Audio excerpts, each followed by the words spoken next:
À quelques heures du grand départ, une des participantes, Ginger, montre des faiblesses. Son comportement inquiète son musher. Échographie abdominale, radio et prise de sang, l'équipe vétérinaire s'active. Sandrine Pézard, spécialisée en ostéopathie, prend les commandes.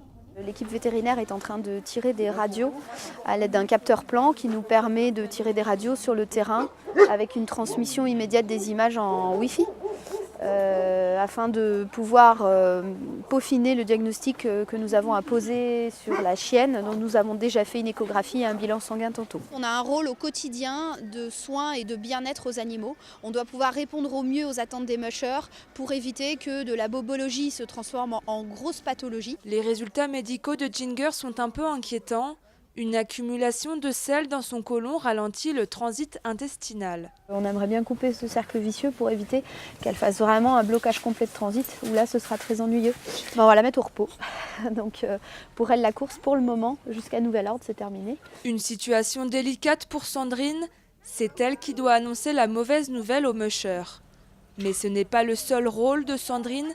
À quelques minutes du départ, elle quitte sa blouse de vétérinaire pour épauler les différentes équipes.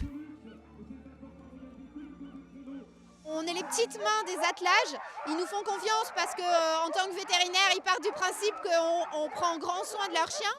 Donc ils nous demandent d'emmener les chiens qui sont très excités, qui sont prêts à partir et du coup difficiles à tenir jusqu'à leur attelage. À peine les chiens partis, Sandrine doit déjà anticiper l'arrivée. C'est un moment crucial. Les chiens viennent de courir des kilomètres et peuvent être affaiblis. C'est le cas de Rani, un des chiens de l'équipe allemande. Je vérifie la température corporelle à l'arrivée, le cardio. Elle a quelques douleurs dans les épaules. Donc j'ai discuté avec la handleuse Zilke, qui est ostéopathe également, de quelques étirements et quelques massages qu'il était possible de faire. La nuit est tombée sur les jets. Sandrine doit encore vérifier différents attelages. Malgré les heures de travail, la fatigue est vite oubliée. Comme elle le dit si bien, exercer sur la Grande Odyssée, c'est un rêve d'enfant et de vétérinaire qui se concrétise. Everything is in the right place.